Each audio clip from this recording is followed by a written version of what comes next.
Good evening, everyone. Good evening. Welcome. A couple things I want to make sure are clear before we begin.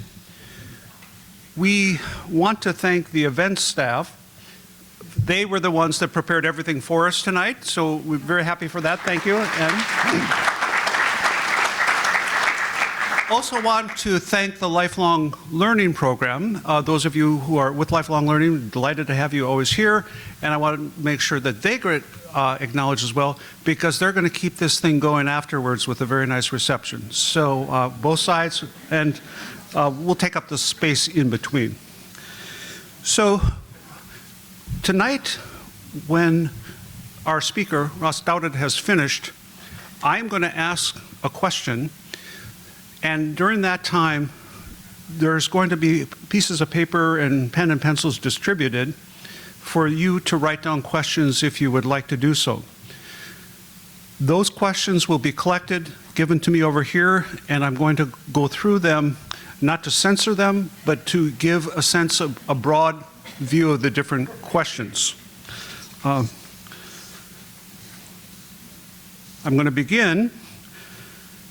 As you may know, we are incredibly fortunate and excited to be opening up at Flagler. Yes? Before you go any further, could you bring the microphone closer to your mouth? Okay. How's that? Perfect. How's that? No. Okay, I will, always important, thank you. So we are excited to be able to inaugurate tonight the Flagler College Center for Religion and Culture. This is a very big step forward for the college. And so Ross Douthat from the New York Times is our way of showing to the community the significance of this event tonight. So to get things going, I would like to introduce to all of you Dr. Justin Forbes.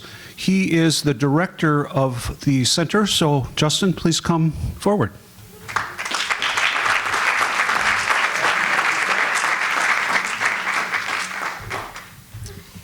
Well, hello. Well, hello. Is that good? Welcome. We're so glad that you are here tonight. My name is Dr. Justin Forbes, and I serve here at Flagler College as the Assistant Professor of Religion and the Director of the Center for Religion and Culture. We are thrilled that you are here tonight to help us celebrate the launching of the Center for Religion and Culture with this inaugural lecture. The Center for Religion and Culture was unanimously approved by the Flagler College Board of Trustees this last spring, and this academic year we have been putting the pieces in place for this new and exciting endeavor. I wanted to share briefly about the center and what we hope to accomplish with this effort, and I promise the brief part is truly brief. The Center for Religion and Culture has three focal points. First and foremost, an emphasis on our students. One of the reasons I chose to teach here at Flagler College is the freedom to focus on my students. I love my students. They are so wonderful.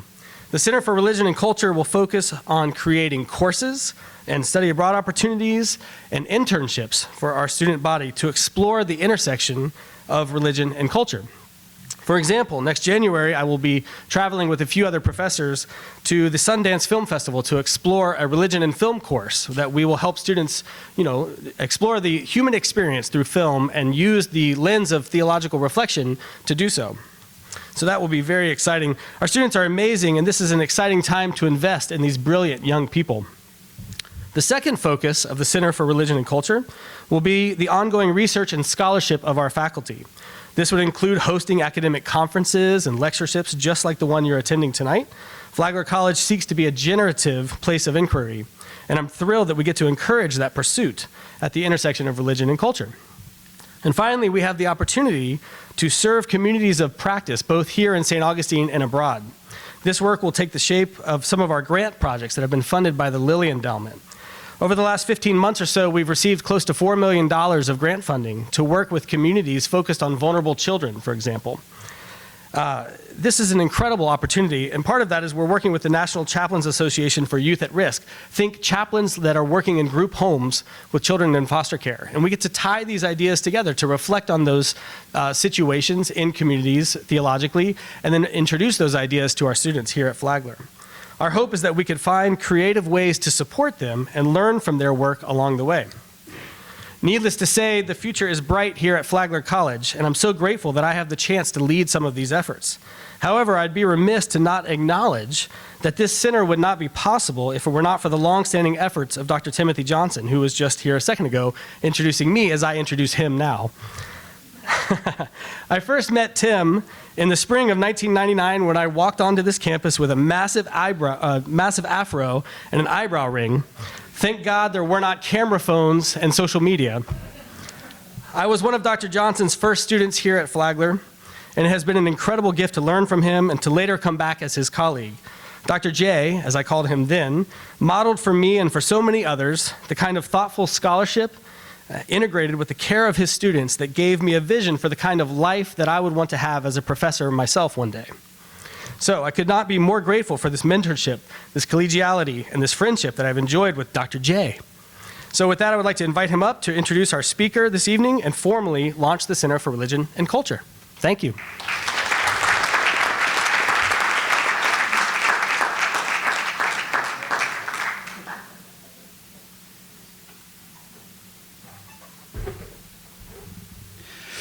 So Justin said he loves his students.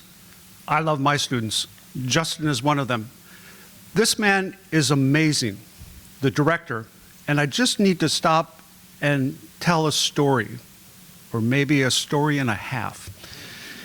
Justin came on our study abroad to Rome, and those of you who know the Italian, Roma, spelled backwards is amor, in love.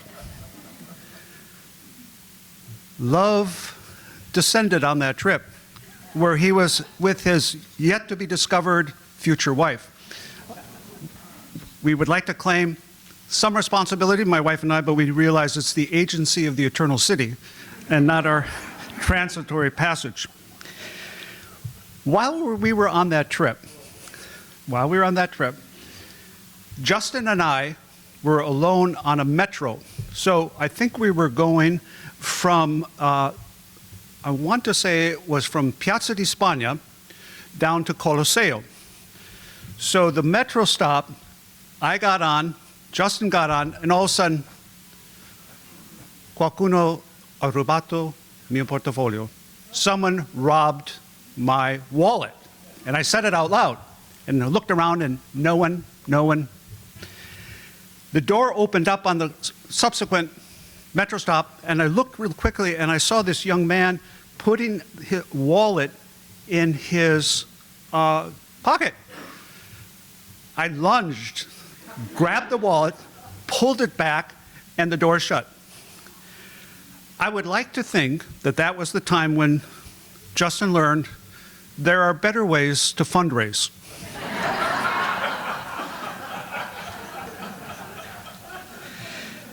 And if you have encountered Justin, you know he's one of the most effective people for fundraising. When people meet Justin, they pull out their wallet and give it to him. He doesn't even have to ask.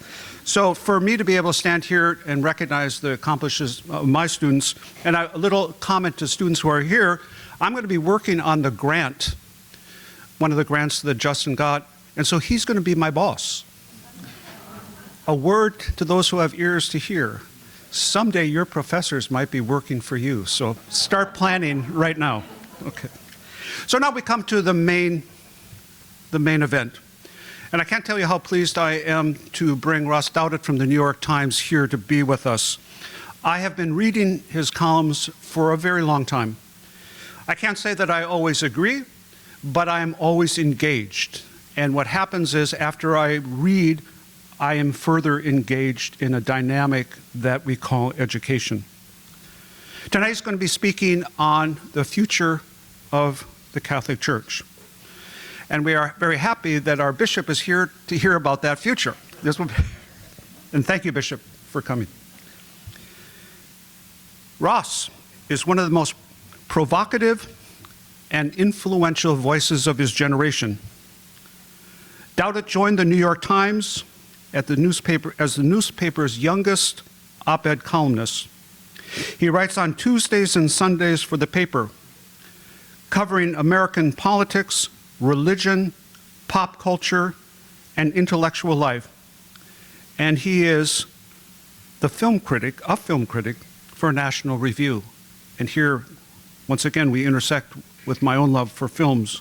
And I just read his recent op-ed on this new film called Civil War. And he gives, I think, a salient critique. Ross released The Deep Places, a memoir of his experience with chronic illness and timely COVID-era exploration of the limits and blind spots of official medicine. Douthat is the co-author with Rain Salem of Grand New Party, How Republicans Can Win the Working Class and Save the American Dream, a book widely credited with anticipating the rise of conservative populism in Western politics and even the presidency of Donald Trump. His other books include the following: The Decadent Society, To Change the Church, Pope Francis and the Future of Catholicism, Bad Religion, How We Became a Nation of Heretics, and finally, Privilege, Harvard and the Education of the Ruling Class. Douthat is a non-resident fellow at the American Enterprise Institute, a media fellow at the Institute for Human Ecology at the Catholic University of America, and the writer-in-residence at the Elm Institute. He lives in New Haven with his wife and 4 children. I brought him a little bit around St. Augustine today. We went to Fort Mose, we went to Mission Nombre de Dios, and I think he was impressed by the history of this place. I would like him to be even more impressed by the warmth of the people that live in this historical site. So please welcome him warmly to this podium.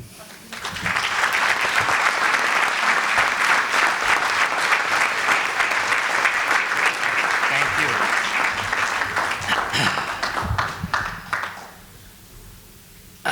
Well, that was a slightly daunting introduction to live up to, but thank you so much. Can everyone hear me? I'm stooping a little bit, so I'm almost inclined. What if I did this? Oh, mellifluous, amazing. All right, so yes, thank you for that kind introduction, but mostly thank you for the amazing tour of St. Augustine. I got in at 3 p.m., and by 5 p.m., I had learned everything that happened here between 1579 and 1737, most of which I learned from the one park ranger responsible for the fort that we visited, who technically had a grandchild to take care of, I think, but when he saw this distinguished historian of Floridian religion, hauled us into his office and proceeded to talk and describe his incredibly intense research effort to discover the location of a hidden Spanish fortine, which is apparently a mini fort, a term that I, despite being a distinguished New York Times columnist and great scholar of American history, had never even heard. So there's a buried, I now actually know, I'm not going to tell any of you, because I'm going to go find it, but I know where that fort is. And if you see me, if you're driving down the highway and see me in the woods with a shovel, maybe wearing a sort of Ponce de Leon style, metal cap, you'll know that the tour was not in vain. So, anyway, I'm making jokes, but also being entirely sincere. It truly was a wonderful tour. And St. Augustine, which I had never visited before, seems to be a remarkable city. And what better place than the place where American Catholicism started to have a conversation about the future of mostly, I think, the American Catholic Church, though we can also sort of cast a wider net, and hopefully cast an even wider net still, in the sense that I think a lot of what I say will apply not just to the condition of the Catholic Church in the United States, but to the condition of religion generally. And in those brilliant and terse questions that you scribble and hand up onto the stage, please feel free to take the discussion in any, at least vaguely religion-related direction that that you would like. The difficulty with writing out the questions is that it's harder to, when you ask a question that's really a statement, but then you raise your voice a little at the end, so it turns into a question. It's harder to do that on paper. I apologize, but I think that's part of his strategy. Anyway, so let's talk a bit about American Catholicism. I'm going to talk first about what I think is sort of the division or the argument that has defined American Catholic life in certain ways now for 60 or 65 years. Sort of where that argument has led us, and then talk a bit about the future of the church in ways that I think are sort of distinct from and separate from this long-running post-1960s argument about what the Catholic Church should do and what it should be. And so I'm going to start by telling two stories, two narratives that attempt to describe basically the same broad history, but do so in different ways. And these are, I think, what you might call the two master narratives of American and indeed maybe all of Western Catholicism since the Second Vatican Council, which opened, I guess, 62 years ago now in Rome. And obviously, in describing these two narratives, you should assume that there are many interpretations that fall somewhere in between the two. These are slightly caricatured, but I think they're also broadly accurate descriptions of how a lot of American Catholics on both sides of a very long and very contentious argument have thought about the situation of the church. So, the first narrative. Once upon a time, a long time ago, now, right? When these arguments started, it wasn't such a long time ago, but once upon a time, in the 1960s, there was an ecumenical council of the Roman Catholic Church that was intended to prepare the church for a fuller engagement with the modern world and to transform it in ways that would make Catholic Christianity more vital, more relevant, and more significant in modern life, and to sort of remove the kind of fortress mentality that had existed around the church prior to this period. The council was complex and chaotic and argumentative, but ultimately it was a great success. It provided both a set of documents and a kind of specific agenda for the immediate reform of the church, but also sort of a broader roadmap, a kind of spirit of Vatican II, if you will, that ideally would have shaped the church's responses to all kinds of subsequent changes and controversies that the Council Fathers hadn't necessarily anticipated. Unfortunately, that opening, that transformation, that spirit of reform was derailed by the election of a conservative pope in the form of John Paul II in the late 1970s, and by a general conservative reaction against necessary reform that silenced theologians, shut down debates, tried to sort of freeze the church in amber in a changing world. And you could say that really this didn't start with John Paul II. In fact, it started when Pope Paul VI issued his encyclical Humanae Vitae, condemning artificial birth control, that maybe that was the signal moment when the reformist mentality met real conservative resistance, and it became really hard for the church to change in the ways that it needed to change. And because of that sense of kind of conservative repression, a failure to be open to the world, a failure to read the signs of the times, a failure to pursue the original vision of the council, the Catholic Church inevitably went into a period of decline.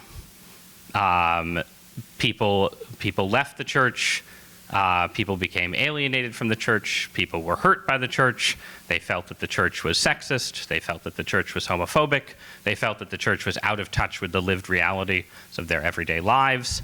And over this period that extended through the pontificate of John Paul II into the pontificate of Benedict XVI, the church became a kind of conservative, reactionary redoubt, sort of, hunkered down defensively against the modern world and unable to proclaim the gospel in the way that had been intended in the early 1960s in what was, in effect, a road not taken for the church. You'll notice I've stopped the story before the pontificate of Pope Francis. So we'll come to that in a moment. So that's a story, right? That's a narrative. Probably for those of you who are Catholic, who have participated in Catholic arguments, it's a story that you're familiar with. It's what we think of as the more liberal or progressive Catholic vision of the church over the last 60 years. Now here's another story. A long time ago, in the 1960s, there was an ecumenical council in the church. It was supposed to prepare the church to preach the gospel more fully in the modern world. It was supposed to open doors, create new arguments, catalyze new reform movements, and it provided a set of documents and a blueprint for doing just that, but very quickly it was hijacked. It was hijacked by more radical reformers, people who wanted to go way beyond anything that the council had envisioned, to not just change the way the church interacted with the world, but change the church's teachings, abandon Catholic distinctives, abandon traditional Catholic moral teachings, have priests shed their collars and nuns shed their habits, and everyone integrate into the modern world in a way that very quickly led to the church dissolving into the modern world. And this essentially ushered in a 10 to 15 year period of chaos in the church, of dramatically declining mass attendance as ordinary Catholics looked around and said, oh, the church doesn't believe the things it used to stand for. I guess I don't need to come to Mass on Sunday. A period of collapsing vocations to the priesthood, a period of real sort of tumult and disarray and dissent, until there was finally a necessary reaction, led primarily by Pope John Paul II, that restored order and stabilized the church and reasserted Catholic distinctives and said, yes, the church has changed, the Mass isn't in Latin anymore, we've entered into dialogue with our Protestant brothers and sisters, but the Catholic Church still believes that it's the one true church founded by Jesus Christ. It still believes in sin. It still believes in the need for confession. It still believes in the possibility of eternal damnation. It still believes that the priesthood is reserved to men and that marriage is for life, and so on. And this effectively stabilized the church, and over the subsequent few decades, again, as the pontificate of John Paul II gave way to the pontificate of Benedict XVI, it bore fruit. Conservative parts of the church grew. There were more vocations to the priesthood in conservative dioceses than in more liberal dioceses, and the more liberal parts of the church that had gone too far in identifying with the spirit of the times went into decline. And it became clear, again, by the time we entered the first decade of the 21st century, that actually all future growth and vitality in Catholicism belonged to a kind of John Paul II Catholicism, this authoritative interpretation of the Second Vatican Council that had maintained the truth of Catholicism and put an end to the season of radicalism and rupture. So that's a story too. Same 50 years, same 60 years, same basic starting point, and a completely different interpretation of events. And I think that, you can see basically a large amount of contention and debate within American Catholicism, and because American Catholicism is a very important church in the most powerful country in the world, this debate extends and encompasses big parts of global Catholicism as well. This has been the argument. These have been the competing narratives of American Catholicism for generations. Now, I'm a conservative Catholic, right? Which is basically a way of saying that I maybe identify more with the second narrative than with the first one. But I became a Catholic as a teenager, which means I'm neither an adult Catholic nor neither an adult convert nor a cradle Catholic. I'm that little-known, crucial third category of people who joined the church at age 16 or 17. But I became a Catholic in the late 1990s, when John Paul II was still Pope. And that was, I'd say, sort of a kind of high tide for the second narrative, the conservative narrative. It was a period when John Paul II he wasn't yet in sort of full decline. He was seen as partially responsible for the end of communism, the end of the Cold War. He was sort of a dynamic and celebrated figure in addition to being a prominent theological conservative. And if you hung around with conservative American Catholics in that period, there was just a lot of confidence, right, that John Paul II had sort of figured things out, that he had sort of put together a certain amount of modernization and a certain amount of doctrinal reassertion and conservatism, and that the church was going to grow from this foundation, right? He was, whatever John Paul II was, he wasn't preaching defensive crouch Catholicism. He talked endlessly about the new evangelization, the idea that the 21st century was going to be a new springtime for the church. And there were lots and lots of Catholics who didn't like John Paul II, who felt that he had basically taken the church off course. But the Catholics I knew, the Catholics I was around when I first entered the church, felt really confident that this model, this vision of the future was going to work. And I think it's fair to say that the last 20 years have, in various ways, been quite hard on that kind of conservative optimism, if you will, right? The first blow was the sex abuse crisis, whose sort of theological and ideological implications and causes and so on, if we went into it, would take us way off course. And if you want to talk deeply about the sex abuse crisis, we can get into it in the Q&A. But at the very least, it showed that there was a deep rot in the church that eventually Pope St. John Paul II presided over. It alienated justly many, many American Catholics from the hierarchy of the church. It weakened whatever residual authority the church possessed over the lives of Catholics. It weakened the political and moral authority that Catholic bishops wielded. And it was obviously a special kind of disaster for everyone directly affected by the abuse itself, right? So that was the kind of thing. Again, whatever the specific causes, it didn't fit with the optimistic narrative of a kind of conservative renaissance, right? Then the second thing that happened around the same time, but sort of following on the heels of the sex abuse crisis, was a kind of new wave of secularization in American life, right? So you can think of sort of the decline of institutional religion in America, not just Catholicism, is happening in two big waves. One in the 1960s and 1970s, in the aftermath of Vatican II for Catholics. You have a big decline in church attendance and church affiliation.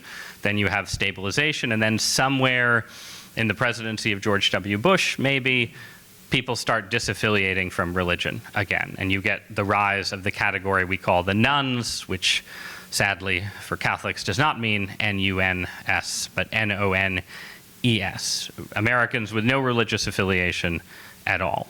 And again, it's not a new springtime. Whatever is happening in American religion from between 2000 and 2020, it's not a new springtime, obviously. It's not a new evangelization. It's a new period of decline that, eventually COVID comes along to put a kind of exclamation point on that decline.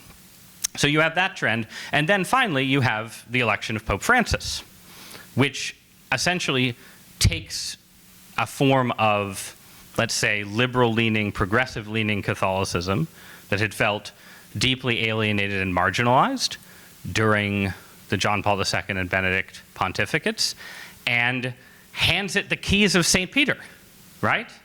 You have the Pope himself suddenly on the side, not explicitly, not in every single way, but clearly in a way different from his immediate predecessors, of something like the first narrative, right?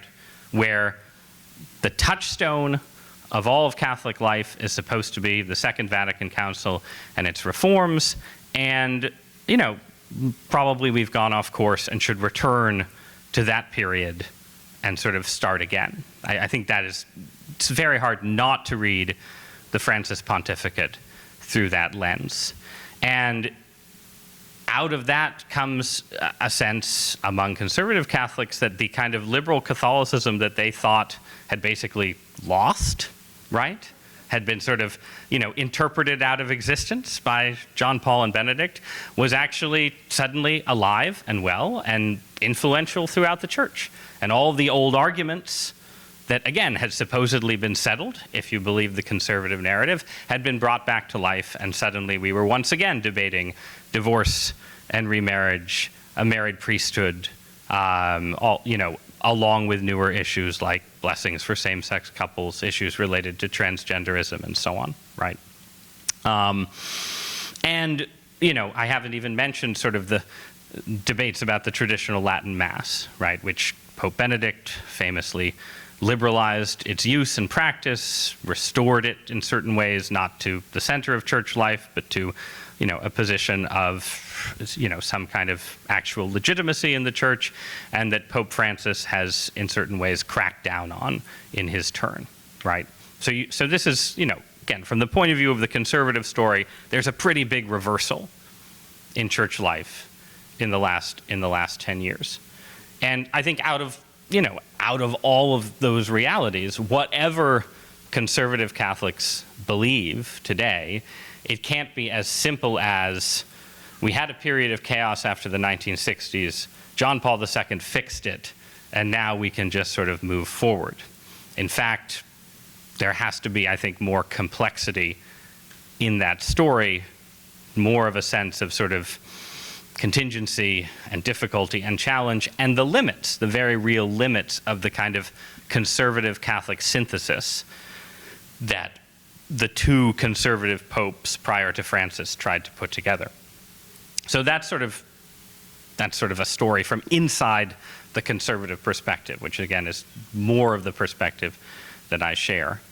I think the challenge from inside the liberal perspective, right, is that there has been an assumption built in to the liberal and progressive narrative that the main reason that the church has entered into decline in the United States is that people think it's out of date, unwelcoming, unfriendly, that it focuses too much on sex, that its teachings are out of date, and so on. And so, therefore, the path to vitality, revitalization in Western Catholicism runs through some kind of liberalization. And there's, different people have different views of what liberalization means. Different people would take it further in some areas than others. But that I think is a general, widely shared perspective, right? That if, Paul VI had ruled differently on contraception, and if John Paul II had allowed married priests, and if the traditional Latin Mass had been kept in the shadows of the past where it belonged, that American Catholicism would connect more to contemporary, younger Americans especially, but disillusioned and lapsed Catholics and so on. And the conservative response to that used to be, well, we ran your experiment in certain ways. Yes, not in every way, but in important ways from 1965 to 1980. And the church didn't grow. It went into crisis and declined. And now we've run a version of the experiment for the last 10 to 12 years under Pope Francis. And again, there has not been Catholic doctrine, because of course, officially Catholic doctrine can never be rewritten, right? And there's a bishop in the audience, so I want to stipulate that that's definitely true. It cannot be done, right? So Pope Francis has not rewritten Catholic doctrine. But Pope Francis has clearly changed the atmospherics and public attitude of the central office of the church, and through his episcopal appointments, a lot of the sort of public attitude and optics of the church around the world, in a direction that progressives favor, in a more welcoming direction, in a direction that talks more about the environment and the poor than it talks about abortion and homosexuality and so on. I think that, again, with whatever limits more liberal and progressive Catholics have gotten things from the church over the last 10 or 12 years that they really would not have imagined that they would have gotten from the College of Cardinals electing a successor to Benedict XVI. And it has not revitalized the church. It may have, there may be a Francis effect on some parishes, some individual souls, there are places in the world, obviously, the world is vast and complicated, where Pope Francis has brought people back to the practice of the faith. But in the aggregate, the story of Catholicism in the US and in the developed world in the Francis era has been, if anything, a slight acceleration in its decline from where things stood under John Paul II and Benedict. There is no mass return to the pews in Italy. In Pope Francis's native Argentina, mass attendance has declined faster since he became pope than previously. Vocations to the priesthood have declined worldwide relative to where they were under Pope Benedict. So there is not, at the very least, some kind of simple solution here that the liberals and progressives had in their pocket all along that only needed to be implemented, and then everything, then the sort of evangelization and growth would happen. Again, it's more complicated and more difficult than that. So what can we draw from this? I think one thing we can draw, again, especially in the American context, I think the situation overseas and in Europe, elsewhere in the developed world is somewhat different, but especially in the American context, I think both adherents of both narratives of American Catholicism are probably going to be living with each other in the same church for quite some time to come. That there is not, in fact, going to be a sort of final moment of victory when the last baby boomer liberal, expires, and the Tridentine rite is restored, and the young Latin Mass priests march in, and it's 1952 again. But neither is there going to be a moment when that's it. Everyone says, "Yep, Latin Mass belongs to history." The church is going to resemble the Episcopal Church or some other sort of liberalized Protestant denomination. We're going to acknowledge the church has to change. It's going to change in all these radical ways, and the conservatives are just going to deal with it because where else do they have to go, right? No, that's not going to happen either. In fact, on the one hand, it is likely to remain the case that conservative Catholicism in its current form is more likely to generate certain forms of growth for the church. It is more likely to generate vocations to the priesthood, seemingly. It is more likely to generate large families, seemingly. There are various ways in which the church in the United States just depends upon the resilience of a certain kind of conservative Catholicism and would not exist in anything like its current form without it. But by the same token, liberal Catholicism, whatever you want to call a sort of critique of the church from within the church, is a renewable resource. It's a renewable resource in part because there's just always going to be some, in American politics especially, some kind of gap between what the church teaches on a whole range of issues, not just sex, but war and peace, poverty, climate, and so on, and what conservative politics says, right? There's always going to be this sort of friction between the whole of church teaching and, let's say, the American Republican Party or the presidency of Donald Trump, right? That's going to prevent a certain kind of perfect comfort in the realm of what we call conservative Catholicism. There's always going to be a bunch of people who like being Catholic and are attached to the church, but are part of a liberal society, a society that takes it for granted that, two men can get married and people can get divorced and all of these things, right? And people who feel that way are always going to be looking for a place to stand that is still Catholic, still connected to the church, but also stands in a more complex relationship to the church's traditional doctrines and teachings, right? So basically, as long as there's sort of vitality in conservative Catholicism, there will also be a form of liberal Catholicism, at least as far as I can see it in this landscape. So I think that is basically the dynamic that the last 10 or 15 years have revealed. In certain ways, it's, you could say it's a dispiriting dynamic. I write and argue for a living. And there is occasionally something dispiriting about having the same arguments about Catholicism that people have been having since the 1960s. You can feel like nothing has changed. We've gotten nowhere, right? Nobody has a perfect solution to, what the church should be in a post-sexual revolution, post-industrial landscape, and we're just going around in circles. That can be depressing.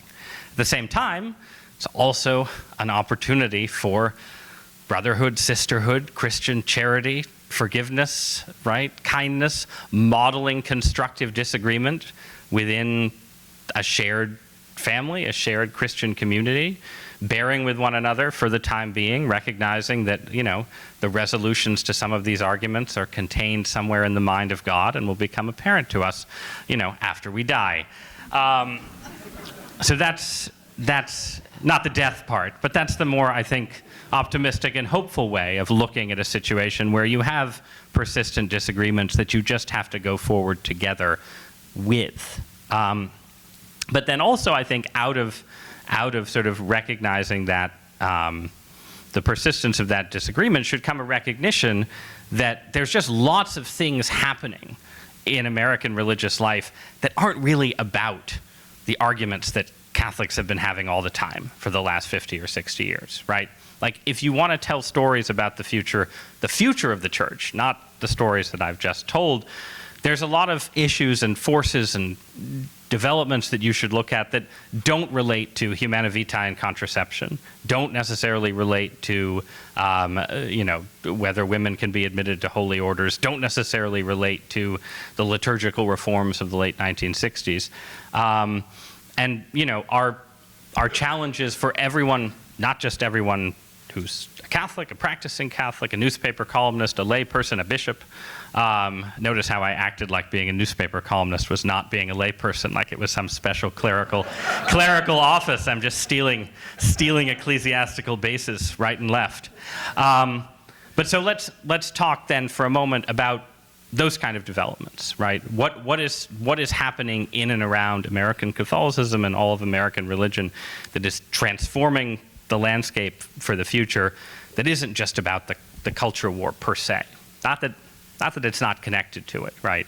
People who say, if we could just move beyond the culture war, I think are always a bit mistaken. America never quite moves beyond the culture war. We fight over cultural issues because they're actually important. But there still are a lot of ways in which things are happening that are, adjacent to cultural debates, but not quite captured by them. So what are some of the things that are happening? What are some of these changes, right? Well, in part, you could say, look, American Catholicism hasn't entered into decline because it's too liberal or because it's too conservative. It's entered into decline because it is a large, prominent institution in an age of alienation, atomization, and collapsing trust in institutions. And the church could have been liberal or it could have been conservative, and it would have the broad outlines of how people relate to it over the last 40 or 50 years might have been kind of the same, right? And there's a few different ways, right, that this manifests itself. There is, for instance, organized religion's youth sports problem, right? Like, how many people have stopped going to Mass on Sunday because they disagreed theologically with the Catholic Church, as opposed to how many Americans have stopped going to Mass on Sunday because they're incredibly busy and have to get their kids to a soccer game? I think if you ran the numbers, you would find that they were at least roughly similar, and probably the soccer game category might sometimes have the advantage, right? That there is just a sort of certain aspects of American life just have a kind of frantic, competitive busyness into which any kind of reality rooted in, let's be honest, sort of suffering, existential difficulty, ideas of sin, salvation, life, death, heaven, hell, all of that is sort of alien to the most successful American ways of life, the kind of striving upper middle class to which I may partially belong, right? So that's sort of one challenge.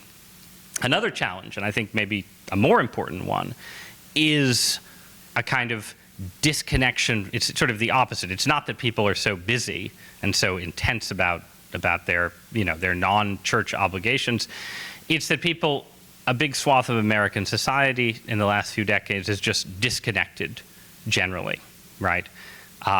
People have, dropped out of all kinds of social organizations, not just religious organizations. People are alienated from the two political parties in various ways. They're suspicious of their government. They're increasingly suspicious of their neighbors.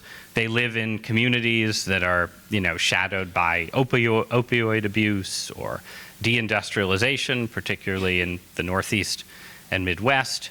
And their disconnection from church is just like their disconnection from everything else, right? And it's not a matter of it's not a matter of any kind of militant atheism. It's not that these people have read Richard Dawkins. They're like, that's it, not going to church anymore. There's no God. He settled it. There are such people, fools, but they're out there, right? But no, these are people who, maybe they still believe in God in some sense, right? They have some sort of residual Christianity. They aren't hostile to religion per se. They might be hostile to institutional religion, but they're hostile to institutional religion because they're hostile to all religion. And I think all organized faiths have a hard time reaching people in this kind of category, this sort of like downscale, downwardly mobile, and despairing category. I think Catholicism in particular is it's not, let's be honest, the most nimble of institutional religions in the US, right? So if you're looking for churches that are doing well, reaching out to those communities, you're more likely to find sort of forms of, entrepreneurial Pentecostalism or, megachurch evangelicalism than you are to find Catholic churches doing well in that sense. And this then connects to sort of one of the really interesting shifts that's happening in who practicing American Catholics are right now. The stereotype of the church, again, 60 or 70 years ago, was that it was an immigrant church. It was a very blue-collar church, very working-class church, right? If you think about it in terms of politics, the stereotype of like the Irish and Italian Catholic, the Reagan Democrat, right? From the outer boroughs of New York or something, right? Like that was the stereotype. Now, a version of that still exists in the sort of immigrant portions of American Catholicism, especially the Hispanic portions of American Catholicism. But in other respects, right now, if you're looking like who is practicing Catholicism in the US, it's very likely to be college-educated Americans, upper middle class Americans. A lot of the strongest Catholic parishes are in wealthy suburbs, prosperous urban neighborhoods, right? Sometimes they're liberal-leaning, sometimes they're conservative-leaning, sometimes they're a little bit of both, but they are sort of reflections of places in America that are doing well. And Catholicism, I think, is increasingly overrepresented in the intelligentsia, right? Like, if you convert to an organized faith at an elite American college, you're probably more likely to convert to Catholicism than you are to almost any other religion. And Catholics are very overrepresented. We can never be overrepresented. What am I saying? We're perfectly correctly represented as God intended in professions like law and academia. And you see this especially in American conservatism, right? Like if there is a second Trump administration, it's going to be heavily staffed by Catholics. But, you might notice that if you look through the list of people who work for our Catholic president, Democratic president's White House, you're also going to see a lot of Catholics, right? So there is a liberal version of this too. But this is an odd place for Catholicism to be. It used to be a religion of the American middle and working class, and now it is sort of polarized between an immigrant portion of the church and a sort of upper middle class professional portion of the church. And it's the zone in the middle where the church is in its most serious decline, which suggests at the very least that there has to be, on the one hand, a kind of bridge between the Catholicism of the affluent professional and the Catholicism of the Hispanic immigrant, but also that the church needs to think anew about a kind of missionary work to blue-collar America, which would have been a very strange thing to say in 1952 or even 1982, but is probably one of the big challenges for the church in the 21st century. And then you have something that I think bears particularly on the situation in places like St. Augustine, right, which is the geographical realignment of Catholicism. The fact that Americans are moving.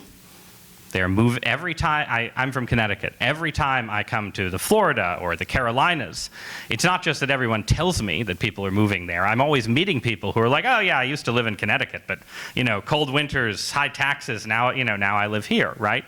So you have this large sweeping migration from a steadily emptying Rust Belt and a declining Northeast into the American South and Southwest. And connected to that, especially people who are most likely to start families and have children are making that kind of move for mostly cost of living and space reasons. So that means the center of gravity of American Catholicism is just changing dramatically, right? And that's not per se a bad thing, but all of American Catholicism's institutions, and church is a very institutional kind of church, all its big, not just its big cathedrals, but its universities and colleges and schools and hospitals were built at a time when the church was stronger in various ways, but were also built for a Northeastern and Midwestern church. So the church's numbers are shifting to a landscape where there isn't a ton of infrastructure, right? Where essentially you can't just like transplant DePaul University or something, right, from Chicago and say, now we're going to put it in Tallahassee, right? It does not work that way, right? Now, and this is, again, there are advantages in this, right? It means that, I was talking to the bishop earlier, right? And there's a sense in which he was saying people in the American South just, have a different view of Catholicism, where it's not seen as sort of this institutional force sitting on the landscape, but that can make people friendlier to it, right? They don't have all the baggage of sort of, dealing with the dark sides of the church as an institution. And it can make the church more nimble, right? It's better to be, in certain ways, growing and starting things afresh than it is to just figuring out how to carry on a legacy. But it's going to create a really difficult adjustment for the institutional church over this period, where you're going to have this geographical realignment and this period of sort of inevitable decline overall, and you're going to be trying to figure out what do you do with all of the old infrastructure for the church as it existed 50 or 60 years ago? How do you fundraise with the new and different base of support? Not wealthy Northeastern Catholics who have sort of a fond memory of Catholic school and work on Wall Street and give money to Catholic schools for that reason, but young middle-class families and recent immigrants in Arizona or Alabama who may be more fervent in their faith, but are less likely to raise the money to build or sustain the new project. That's going to be a really challenging adjustment that, again, doesn't necessarily have to do with conservative versus liberal debates exactly, but will happen no matter what. So 2 more adjustments and then I'll stop and then we can have conversation. You'll notice I'm not making specific predictions. It's a bad idea to make predictions. Better to just describe trends. So 2 more adjustments. One is an adjustment, and these are maybe related. One is an adjustment to the internet age, right? With all that entails, but in particular, one thing that it clearly entails is more disconnection, even among people who aren't sort of, dropping out of the workforce or dropping out of American life, even people who are doing pretty well, who come from, successful upper middle class families and so on.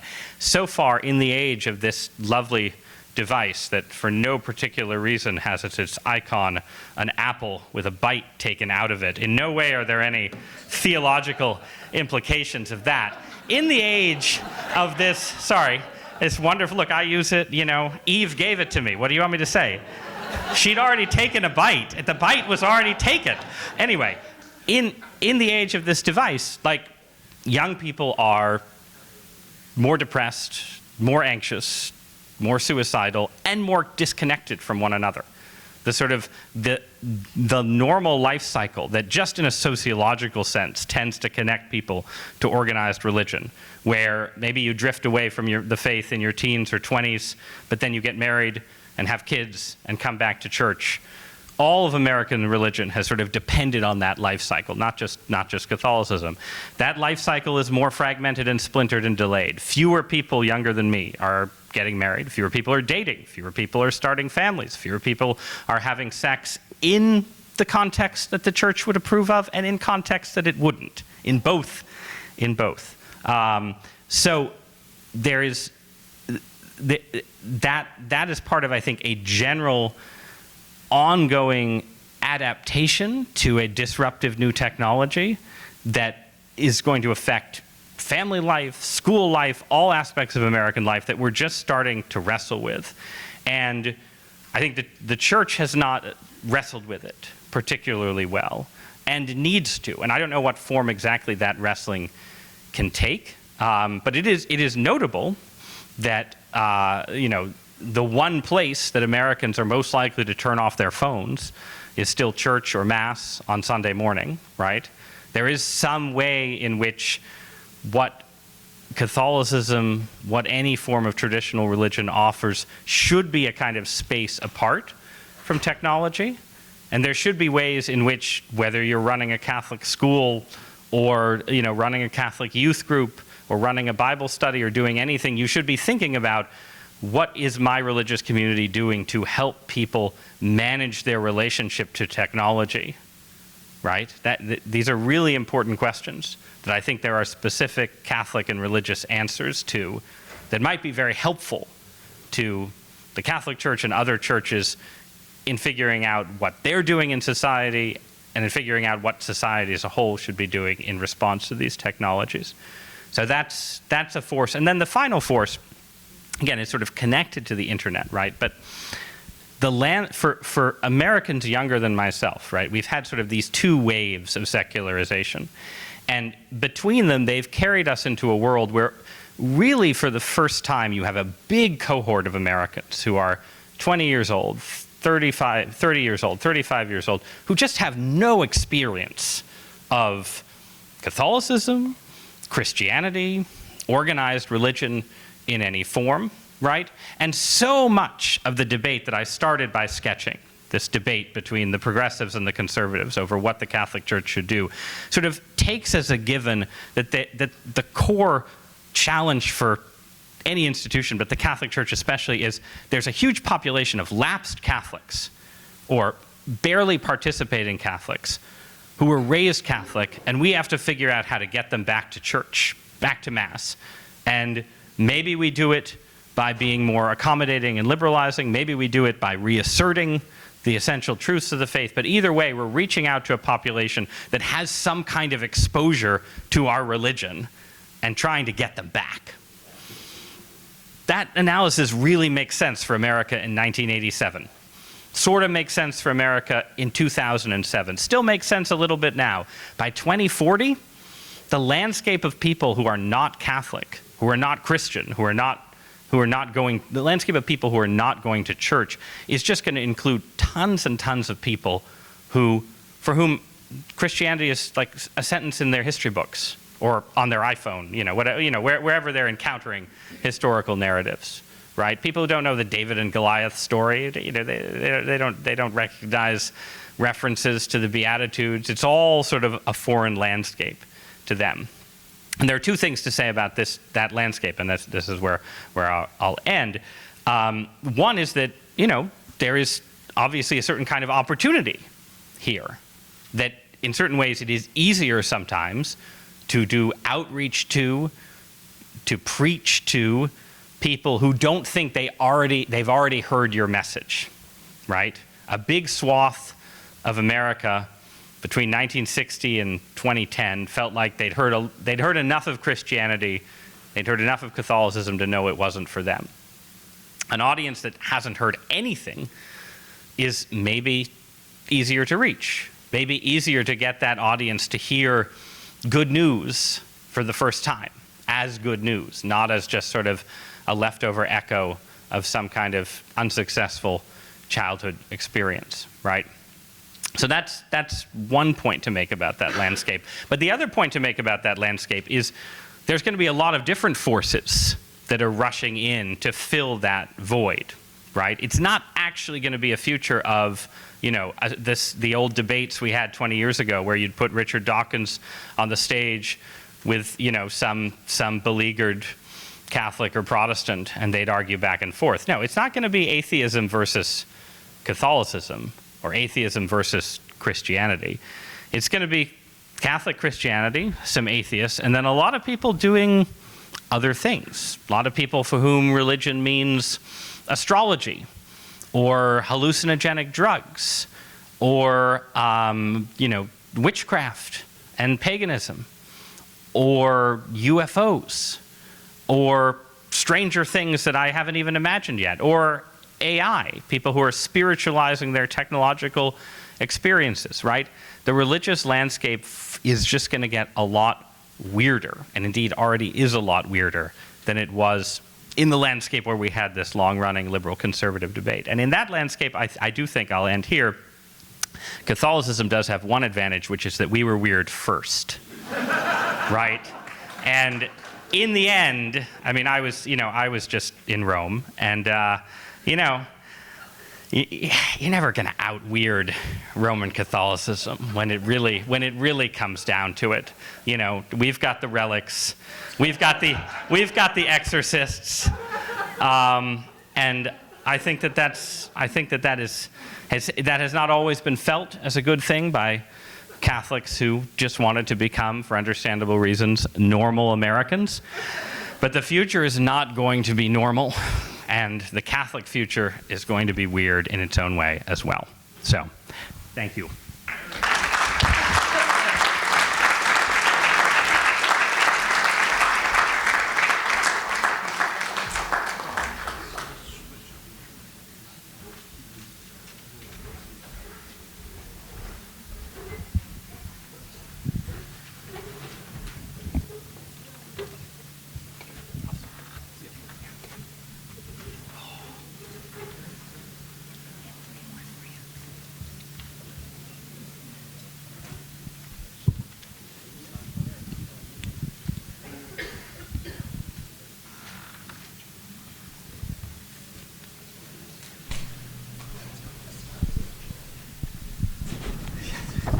I guess no one had any questions.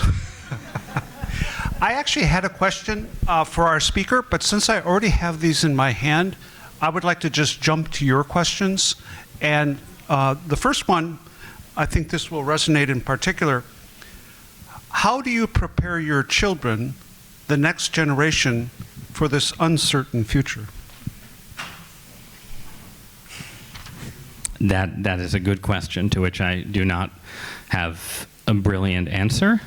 So we live a kind of a slightly bifurcated existence. We live in New Haven, Connecticut, which is a fairly liberal and secular town. It has a small university you may have heard of.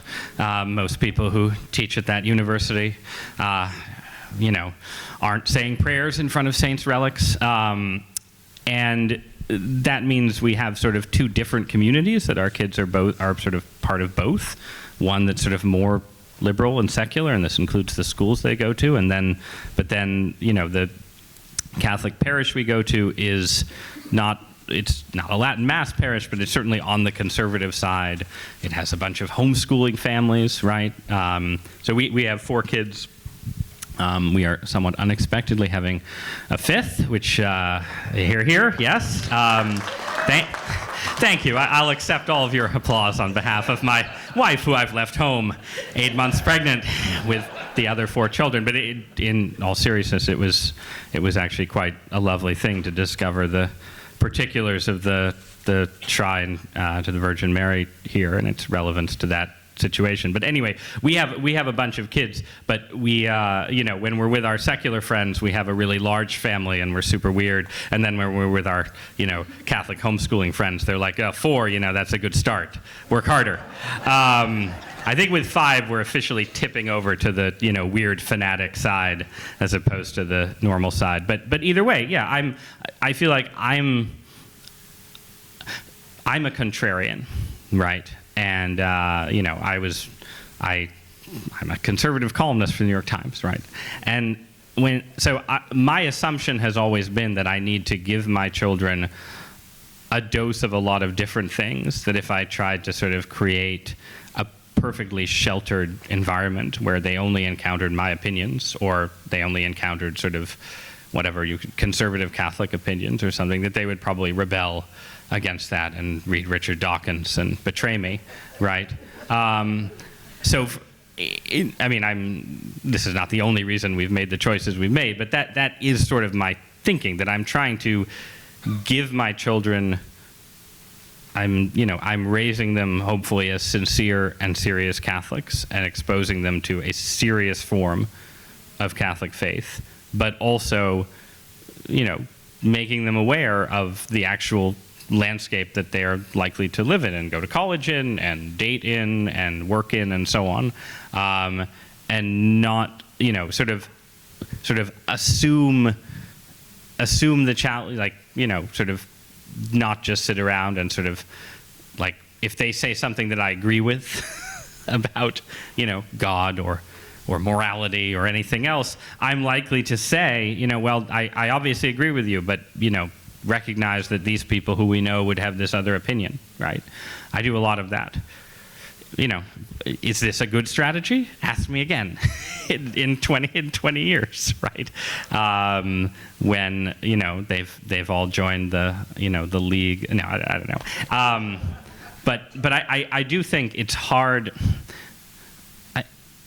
I think you want to, when it comes to trying to transmit your faith to your kids, you don't just want to think sort of about a strategy or an approach in a vacuum. You also want to think about your temperament and their temperament and the things that have helped you stay a Catholic and how that might translate into their lives, right? Like, I think we know people who raise their kids in a more sheltered way and in ways that I think maybe are going to work and sort of pass on the faith in that way, but that also reflect their temperamental differences, right, between who we are and who they are. But also, it's just, you do have to recognize two things at once. One is that if you are a serious Catholic or any serious religious believer, you do have a real obligation to, in this society, to try hard to pass along your faith to your kids. It will not happen automatically. The days when you could take anything like that for granted, yeah, they'll, stop going to church, but they'll come back when they get married or something. Those days are long gone. And any parent who's religious needs to recognize that. But you also need to recognize, this is easy for me to say now because my oldest kid is 13, but, you're not going to be able to control all the choices that they make. And, their lives are in the hands of God past a certain point. And again, my kids are young, so in 20 years I'll have a different answer. Thank you so much. Wonderful to hear the personal side, and we're thinking about your wife and family in a very special way. I appreciate it. So let's move into a different kind of family relationship, and that's the relationship between the Orthodox churches and the Catholic Church. So this question is, can Orthodox churches combine in some way with Roman Catholic churches to shore up Christianity? That's a very good question. That's a little bit above my pay grade. I think that, one of the, well, in part, there's just a lot of Orthodox churches, right, as you may have heard. And there's a big difference between the position of, let's say, the ecumenical patriarch in Istanbul/Constantinople and the position of the Russian patriarch, right?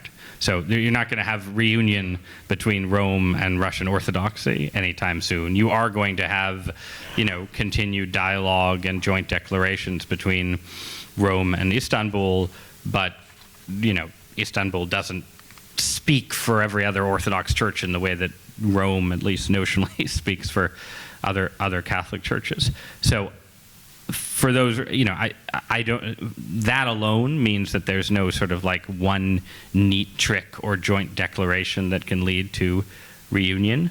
If I'm being optimistic, right, I would say that, some of the things that in certain ways I have found most discomforting about the Francis era, like I would say the slightly chaotic and unstable presentation of Catholic teaching that I think the Holy Father has sometimes offered. Sometimes I'll hear people say, well, this has made the Orthodox think they can never, reunite with Rome because Rome is so unstable and you don't know what it's going to say from day to day.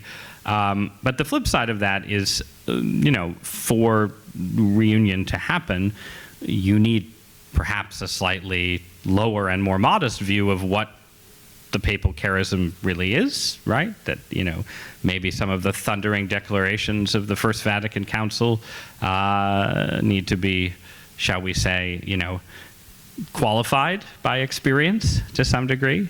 And in that sense, having a papacy that maybe encourages some conservative Catholics to have a more limited and realistic view of like how capacious the papacy's powers really are could be useful to unity in the long run, right? If you look at the unity that exists, the sort of Eastern Rite churches that have already entered into relationships with Rome, it's already, a fairly complex set of arrangements that doesn't match perfectly in every case onto sort of Catholic ecclesiology and the, Catholic view of what everyone must assent to, right? And if you had, I think any kind of plausible scenario for reunion is going to include more sort of effectively what you might call sort of kludges, right? For want of a better word, where it's like you sort of agree to leave a few things unsettled while acknowledging the Pope as the Patriarch of the West, to cite a title that Francis recently restored. That's one of the few papal titles that the Orthodox can get behind. So I don't know. That's sort of a rambling answer. I don't think there's going to be some kind of formal reunion anytime soon. I would add too, one thing that is notable about the current moment is that I said before, that when sort of highly educated elite college Americans convert to something now, they're most likely to convert to Catholicism. They are more likely than they were 20 or 25 years ago to convert to Orthodoxy. There is a small, mostly right-wing, not exclusively right-wing, sort of Orthodox convert culture that is sort of a novel thing in American life. And I think is another example of American religion getting weirder generally than it was, a few decades ago, and that the very exoticism of Orthodoxy is one of its attractions to converts right now. Thank you. One of the things that you pointed out was the shifting situation and acknowledging that there are more and more people who don't have any background. I can remember in one of my courses going over the story of the Ark, and a student came up to me and said, "That is the coolest story I have ever heard." Two of every animal? Wow, that is really cool. So that we see that on campus all the time. The question that I have here emerges from that background, and it's signed from a non-religious young American. Here's the question: do you have to have faith in religion in order to be happy? Well, I think it's a mistake to have faith in, per se, in religion. And I think the question is more, it's sort of a two-step question, right? It's more sort of, do you have to have faith in God to be happy? And then the second question is, if you have faith in God, should you become religious, or can you just remain spiritual, right? With, spiritual but not religious is a fairly commonplace way of describing where some Americans at least are right now. So, obviously the Christian answer is that you need to have faith in God to be happy in the ultimate sense, right? That the truest happiness depends on being in a right relationship with the creator of the universe. I think there's a sort of the secular version of the question, right? It's like, do you have to be religious in order to, feel yourself sort of reasonably happy in everyday life? I mean, I think I have a lot of non-believing friends, some of whom seem quite happy in everyday life, right? So you don't want to make sweeping generalizations and say, only with religion will you ever find everyday contentment, right? I think the Christian claim is that there is a deeper kind of contentment that you only get from religion, but clearly some forms of everyday contentment and happiness are as available to an atheist as to a Christian, and in fact, sometimes maybe more available, right? Because, the Christian life, after all, is supposed to be about, to some degree, taking up a cross and embracing certain kinds of suffering. I do think, though, that we have a certain amount of evidence in the growing unhappiness of young Americans that if you remove any kind of existential horizon for human life, right? If you tell people you're probably in a meaningless universe, right? It's probably no God. Death is probably the end. That in the aggregate, you're going to get a little more anxiety and depression and unhappiness, right? And I think you can see this like in things like I follow politics for a living, right? Which means I follow a whole range of political manifestations in sort of youth politics, most of which tend to be on the left. And my sense is that as America has become more secular, left-wing politics in particular has become way more depressed and pessimistic than it was even 15 or 20 years ago.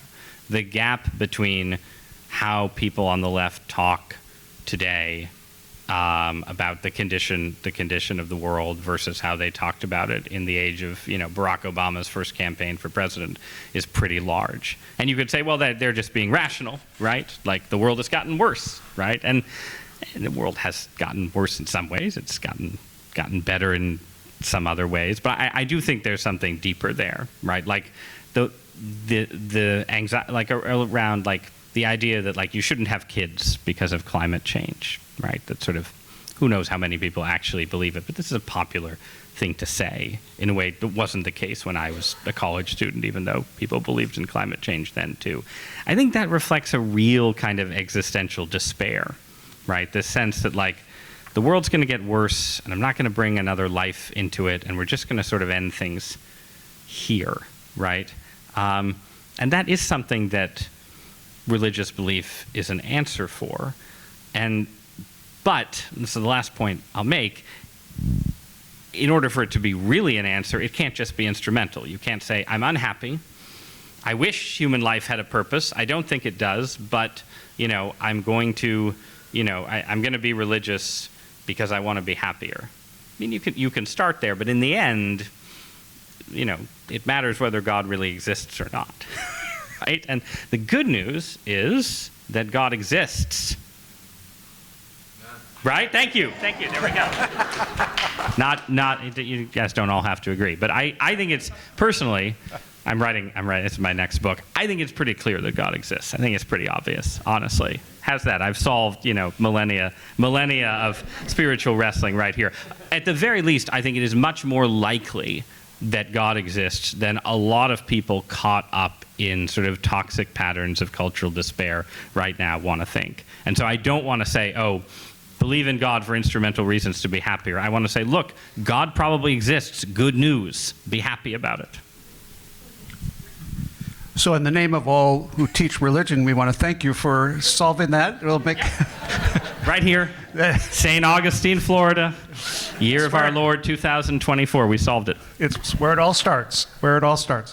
So I realize I have to ask my question, not because it's any better, but because I set up a extra credit assignment.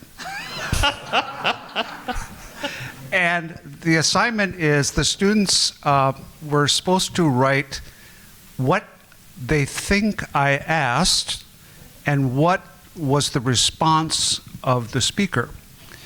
And I actually read it in class because it's rather convoluted, so they've heard it at least once. But this is typically a pedagogical move to have a question like this at the end, instead of saying just show up and sign your name in that you were here. I think there's still a few students here. Yeah. It's the good Are news. not- I don't know if any of them are your students, but Yes, oh, I they see do them. appear to be students. And they're excellent. So here's my question. And this is based, coming off a column that you wrote, I think, around Easter time, about what the future of Christianity might look like. Contemporary historical and theological research has laid bare the myth of a homogeneous, unified Roman Catholic Church through the centuries, including when the faith was brought to our city in 1565. Countless local and regional patterns of worship, liturgical practices, and sacramental reception were evident even after the Council of Trent, where the involvement of the laity and civil organizations impact the configuration of vibrant ecclesial structures with or without the assistance of the clergy.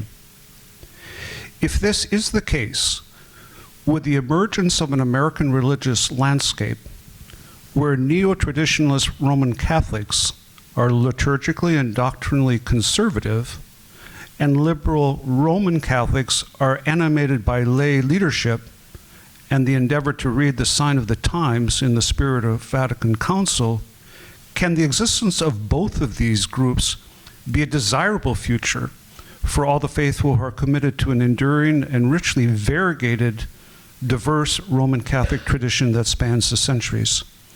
So essentially what I'm asking is when I... Thank you. Can you repeat that?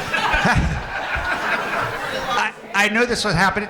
I knew this was going to happen. I thought I should even put this up on the screen. I'll cut to the chase. As a medievalist, I look at the time of the medieval church, and there were all different little groups. And the communication between these groups was rather limited, and they had different liturgical practices and different understanding of the involvement of people in the church. That's just the way the church was. It wasn't a monolithic organization. It was variegated, different languages, different masses, different kinds of languages. So that's the past. When Ross was talking about the future with these different groups, I was thinking, aren't I lucky I'm a medievalist? Because we've already been there. In other words, this is the future that we see is essentially the past that we recognize. Now I've explained the question for the students. Hopefully that is good enough. I can always send you a copy of the question too. I see a couple people nodding their head. Just, you know my email, get it to me. But I did share it with Ross to give him a chance to take a look at it, and if he could. I didn't understand it either, but I appreciate now. Now I do. Now the explanation has been very helpful. So I will pass the extra credit assignment. So let me, I mean, so yes, to some degree, some kind of divergent, I mean, look, some kind of divergence of practices already just defines the global Catholic Church. I mean, America and the world, right? Like, there are a lot of different forms of Catholicism right now, right? And you had this sort of unusual period of strong centralized papal authority that still exists formally in the church, but with a global church in the internet age, with all kinds of mechanisms of sort of resistance and for different groups to find each other and so on, you know, there's just limits to the kind of centralized control that can be imposed, and you're just, you know, and I mean, I was talking about, you know, the geographic shift, right? That's just going to sort of force the church to do a lot of kind of nimble building experiments. In general, like, we're just in a landscape where people are going to be sort of building anew in a lot of cases. And you're going to get a lot of different varieties and forms of what that takes. So, yeah, some of them will be neo-traditional. Some of them will seem more progressive and more liberal. I think liberal Catholicism in particular faces a challenge where there just, you know, are not that many young priests who identify with the kind of progressive narrative of the church right now. There are many more liberal lay people than there are liberal priests. So one way or another, the future, as you said, of that kind of Catholicism is going to have to be lay-led to some degree. or to a more significant degree than in the past. I think the challenge, though, is that there is this diversity. There will be probably more of it. You need some of it for the church to figure out what it's doing. But the internet also makes everyone aware of everything all the time, right? And I think one of the challenges is whichever group in the church feels like it's in control, whether it's in control in the Vatican or in control of the Episcopal See of St. Augustine, right, or anywhere else, is going to be able to see anything that's going on and say, do something about that, right? And this was the great progressive complaint about the John Paul and Benedict era, right? That liberal Catholics were just doing their thing and suddenly Rome is cracking down on them. But then you've had exactly the same dynamic with, the Latin Mass under Francis, where it's like the Vatican is trying to micromanage the announcement of traditional masses in church bulletins because someone in Rome, is been alerted that someone in Peoria, right, is saying the traditional Mass, when they aren't supposed to, right? So I think that's the challenge is there's just going to be this sort of persistent tension between the ways that, a globalized church in the internet age sort of makes it impossible to assert central control, but also the way it yields constant demands for centralized control. And I don't know how that tension resolves itself, but that's what I see happening. And the difference with the medieval era, right, is that there was no medieval internet, so if, the monks in Northumbria were up to something not good, nobody was going to, send a text to the papal nuncio, right? Like, it's just a different, it's neo-medieval in certain ways, but hyper-modern in others. And that's the point, I guess, of sort of my emphasis on charity and figuring out how to coexist, right? That, the desire to crack down on your perceived theological and liturgical enemies is a very powerful one on both sides of Catholic divides, I think, as we've seen. So, note to students, neo-medieval, hyper-modern. Neo-medieval, hyper-modern. So, I can see people taking notes. We have wonderful students. We have wonderful questions. There's just no way that I can get through all these questions. We're getting close to time. A couple questions that I wish we had time for would be, could we go into more to the sex abuse crisis and what that has done? Legitimate question. We heard Ross even mention that himself. Another was the question of women in the church. I had mentioned to him that in my experience over the years, I've had students moving back and forth between different faiths. I've had students who come up to me who were perhaps Baptist and said they wanted to be Catholic.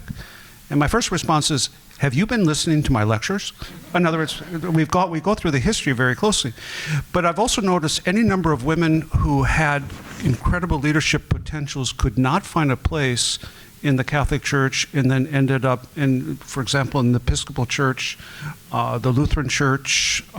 So that's not me endorsing that, but I'm just saying there is a lacuna there from my experience, but I wish we could get into the question of Roman Catholicism, priesthood, and churches and women, but we simply can't.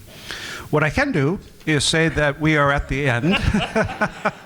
And I want to thank Ross for I did answer your question in the car when we were driving. I said something, right. Actually, what was it? You said something about with the decline. I was just really briefly. This is, since I'm, sort of the conservative who's critical of Pope Francis, I think this is a place where I agree with steps the Pope has taken on this front. I think women as priests is a closed question in the church. Women in leadership should be an open question.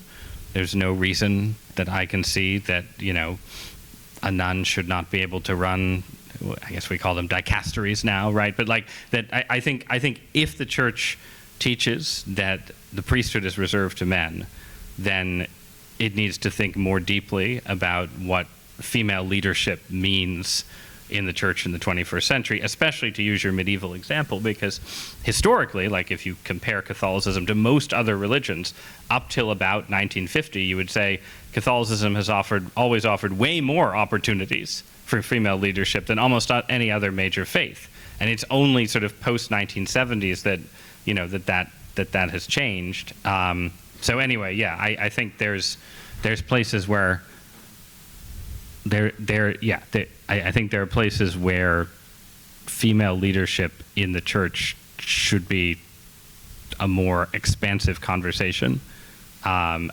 precisely if the church teaches that the priesthood is reserved to men. So I think we all deserve a drink or some kind of refreshment. And once again, thanks to Lifelong Learning for providing us the reception afterwards. I want to thank you all for the incredible support that you give to Flagler College. We truly appreciate this, and we look forward to seeing you at our next event. And most sincerely, Ross, thank you for a very engaging, scintillating presentation this evening. Thank you all so much.